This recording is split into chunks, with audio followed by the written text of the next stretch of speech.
Hello everyone, আজ বানাচ্ছি গাজরের হালুয়া। সেইটারই রেসিপি তোমাদের সাথে শেয়ার করছি। দেখো, এখানে প্রথমে গাজরগুলোকে সুন্দরভাবে ছুলে নিয়েছি। ছুলে নেওয়ার পরে কিন্তু এটাকে সুন্দরভাবে কেটে নিব, ছোট ছোট করে কেটে নিব। এটা কিন্তু গ্রেটও করে দেওয়া যায়, তো গ্রেট করে দিয়ে নিয়ে আমি এখানে কিন্তু কেটে নিয়েছি। সেদিন বানিয়েছিলাম, সেদিনকারটা কিন্তু আমি গ্রেট করেছি।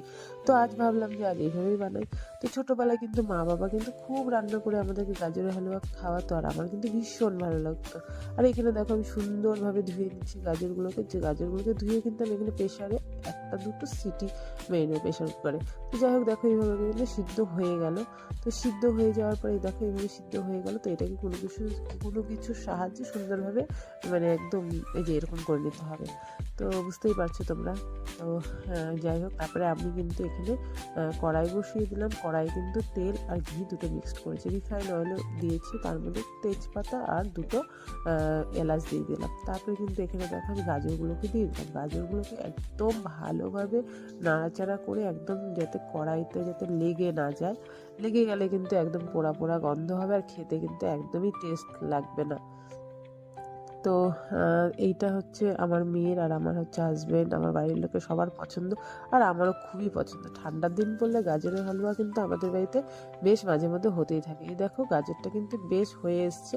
এটাকে খুব ভালোভাবে নাড়াচাড়া অনেকক্ষণ ধরে করতে হয়, অনেকক্ষণ সময় লাগে। আর এখানে দেখো দুধ, এখানে 1/2 লিটার দুধ কিন্তু আমার এখানে লেগে গেছে, 1/2 লিটার দিয়েছি। তো এই যে দেখো দুধ দিয়ে কিন্তু সুন্দরভাবে কিন্তু আমি নাড়াচাড়া করে নিচ্ছি। তারপরে কিন্তু এখানে আমি এলাচের পাউডার আমার শেষ হয়ে গেছে, যার জন্য কিন্তু আমি এলাচটাকে একটু গুঁড়ো করে দিচ্ছি। আর এখানে গুড়টা কতটা দিচ্ছি তোমরা দেখে নিয়েছো, ওই যেটা রাখা ছিল প্রথমে পুরোটাই দিতে হবে। তো এখানে অল্পটা দিয়েছি, পরে ওগুলো দিব। আর এখানে আমি গুড়টা দিয়ে কিন্তু আমি ভালোভাবে সুন্দরভাবে নাড়াচাড়া করে নিচ্ছি, খুবই সুন্দরভাবে। আর দুধটা কিন্তু আমার শুকিয়ে গেছে। আর গাজরের হালুয়া খেতে কিন্তু কার কার পছন্দ একটু জানিও। আমার কিন্তু বেশ ভালো লাগে, আমার ভীষণ ভালো লাগে। তো মাঝে মধ্যে বানিয়ে ফেলি, যার জন্য গাজরের হালুয়া। যে দেখো কালারটা কিন্তু সুন্দরভাবে এরকম আসবে। আর খুব নাড়াচাড়া করতে হবে, খুব ভালো মতন নাড়াচাড়া করতে হবে, বসিয়ে দিয়ে সরে যাওয়া যাবে না। এখানে এলাচের গুঁড়োটা দিয়ে দেখো গাজরের হালুয়াটা কি সুন্দর হয়ে গেছে, কত ভালো লাগছে দেখতে, দেখেছো? আর খেতেও কিন্তু ভীষণ টেস্ট লাগে। আর এটাও হয়েছে, ভীষণ টেস্টি হয়েছে আমি জানি। তো দেখো গাজরের হালুয়াটা। তোমাদের যদি ভালো লাগে লাইক কমেন্ট করে পাশে থাকো। আবারও দেখা হচ্ছে নেক্সট ভিডিওতে বন্ধুরা। সবাইকে টাটা।